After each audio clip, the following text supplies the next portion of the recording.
გამარჯობა მეგობრებო, დღეს ჩართვა გვექნება ატმის ბაღიდან, ვიმყოფებით კახეთში, კერძოდ კი საგარეჯოში.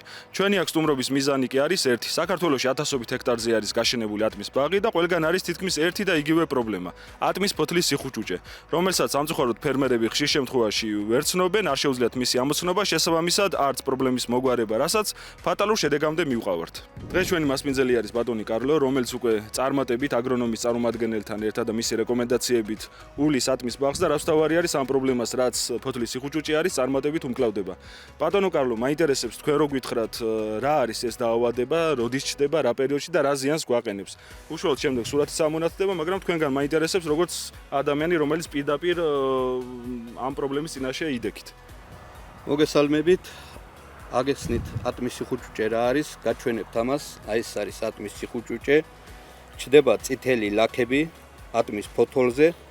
უღჯუჭავდება ფოთოლი, აკეთებს მერე კრუგებს ესე და ესეთი დახვეული ფოთოლი მოდის სულ. ეს თუ არ გაეცალა ხელით, ეს განკურნებით აღარ იკურნება. უბრალოდ უნდა ჩავატაროთ წამლებები თავის დროზე.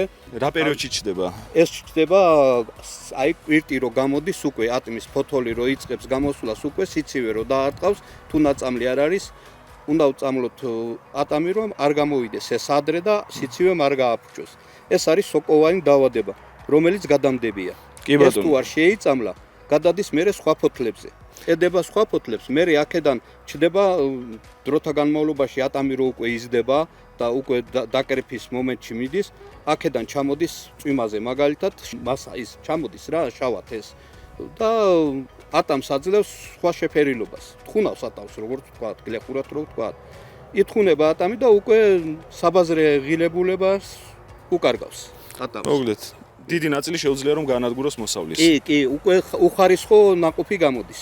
უხარისხო ნაყოფი და თვითონ მერე სამომავლოთაც თუ ამას არ უმკურნალეთ თავის დროზე და არ გავაჩერეთ ეს ხუჭა, სამომავლოთაც უკვე ატამი ფუჭდება, თვითონ ძირი, იმიტომ რომ აღარა აქვს ის ჯამრთელი ყლორტი, რომელზეც უნდა მისცე მემრის ვთქვათ ის ხმოიარე ტოტი, რომელიც უნდა დატოვო, ის უკვე დაავადებულია.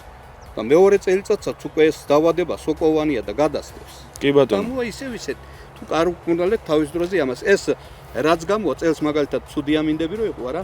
აი ეს უნდა გავაცალოთ ხელით. და ალბათ ნაკვეთიდან უნდა გავიტანოთ ეს ფოთლები და დაიწვას კი ბატონო. დავიტანოთ ეს ნაკვეთიდან განადგურდეს. ან მეზოლის ნაკვეთს ნუ გადაწვოთ. არა. აი ეს არის ხუჭუჭა, ამის დაავადება. პირველი რაც უჩნდება ატამს. შემდეგ მოდის სხვა დაავადებები უკვე, სხვა დაავადებებზე უნდა. კი ბატონო. აი ამის მოსმენა მინდოდა მეგობრებო, ეს არის სოკოვანი დაავადება. ეს არ არის არც ტკიპის პრობლემა, არც ბუგრების პრობლემა, რაც ხშირ შემთხვევაში გერევათ ხოლმე. მოусმინეთ პროფესიონალის რჩევებს, როგორც მაგალითად ბატონი კარლო აკეთებს, დაანებეთ რაღაცა მეზობელმა ეს თქვა, იმან ეს დაასხა, დედების ჯგუფში ამოვიკითხე, არა. ეს არის სოკოვანი დაავადება, ჭირდება სწორი წამლობა, სწორი ფუნგიციდით.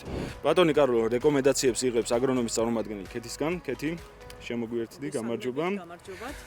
რა პრეპარატებით მოხდა წამლობა? ბატონ კარლოსთან ჩატარდა წამლობა კვირტის გაშლამდე და კვირტობამდე, ასე ვთქვათ, პროტექტით. პროტექტი შეიცავს 77% სპილენძის ჰიდროქსიდს, რომელიც აქტიურად მუშაობს ხუჭუჭაზე და აგერ შედეგიც გვაქვს, იდეალურად არის შენარჩუნებული. და რამდენჯერ მოხდა პროტექტით წამლობა ამ ეტაპზე? პროტექტით წამლობა ყვავილობამდე მოხდა ორჯერ. დოზირებასაც შევეხები ტონა წყალზე 8-10 კილოგრამ პროტექტს იყენებს და ვიღებთ საუკეთესო შედეგს. კი ბატონო, მე რაც მაინტერესებს, პროტექტი ანუ სპილენძი არის და არ ერევა ბევრი პრეპარატი. ამ შემთხვევაში თუ მოხდა ბუგრების ან რაიმე სხვა პრეპარატების შერევა? ჩვეულებრივ ურევთ ბუგრების წამალს, მავნებლის საწინააღმდეგო არაერთი ინსექტიციდი ერევა და რა ვიცი, ამაზე უკვე ცალკე შეგვიძლია. თუმცა ყველა არ ერევა. რომელი არ ერევა, ამას უკვე აგრონომის ფილიალებში ცალკე აგრონომის ფილიალებში მობრძანდით და დეტალურად რჩევებს მიიღებთ. უშუალოდ გადავიდეთ ახლა ბაღზე. რამდენი ძირი ატამი გაქვთ, რომელი ჯიში არის? 400 ძირი ატამი მაქვს აქა, მერე მაქვს სხვაგან 350 ძირი. ეს არის იტალიური ჯიშის ატამი, რომელიც შემოდის პირველი არის მაგალითად შემოდის ესპანური და მერე მოსდევს ეს. აი ეს ადრეულა ატმებში, რომელიც ძირითადად გავრცელებულია კახეთში. ეს არის იტალიური ჯიშის წითელი ატამი, მოწითალო ფერის ატამი. და არის უხმოსავლიანი, რო იტყვიან. კარგი მოსავალს იძლევა, ძირზე საშუალოდ სულ მცირე 70-დან 100 კილომდე იძლევა თუ მშვენიერია. მოუვარე. აი ბევრი მაქსიბრებს არ გვეუბნება ხოლმე რა თქმა უნდა. აი ამინდი თუ იყო და კარგად გამოვიდა ყვავილი, ნორმალური ძირიდან შეგვიძლია 100 კილოგრამი მივიღოთ. ოღონდ აქ მაგ ხარისხიანად ამზე ლაპარაკი და არა უხარისხოად ამზე. შემიძლია დავასკმევი ნუ ამას 150 და მეტი კილოგრამით 200 კილოგრამით შეგვიძლია დავასკმევი, მაგრამ ის უკვე ხარისხიანი არ არის და არ ჩაჯდება იმ სტანდარტებში, რაც ბაზარზე მოთხოვნა არის. რამდენი წელია იყენებთ პროტექტს ბატონო? პროტექტს ვიყენებ მე-5 წელია უკვე 4 წელიწადი, კაი შედეგი მომცა. რა ვიცი, აი იშვიათ თუ სადმე ძირზე აი ვეძებე და ძლივს ვიპოვე ერთი წალი რომ მეჩვენებინა ხურჭუჭა რა არის და კაი შედეგს მაძლევს. მით უმეტეს ესეთი ცუდი წელიწადია წელს. ანუ რასთავარია პროტექტმა უკვე მე-5 წელი არის ეს პრობლემა მოაგვარა. მე მაინტერესებს ახლა სად გადის შემდეგ ეს ატამი ადგილობრივ ბაზარზე ყიდით თუ ნუ გააჩნია ნაწილს ადგილობრივ ბაზარზე, ძირითადად მაცივრებში მიგვაქვს. ძალიან და იგზავნება საზღვარგარეთ. ბატონო კარლო, რა პრობლემასაც მე ხშირად ვაწყდები ხოლმე. ერთხელ შეიტანენ პრეპარატს და უნდათ რომ მოსავალი მიიღონ ხოლმე. მაინტერესებს თქვენ როგორც წარმატებული ფერმერი, რამდენჯერ წამლით, რამდენ წამლობას იყენებთ წლის განმავლობაში? წლის განმავლობაში მაგალითად მე ახლა უკვე შეწამლული მაქვს 4ჯერ. 4ჯერ მაქვს უკვე შეწამლული და კიდე 1-6ჯერ, 7ჯერ მაინც მოუწევს წამლა, იმიტომ რომ ცუდი წელიწადია წელს.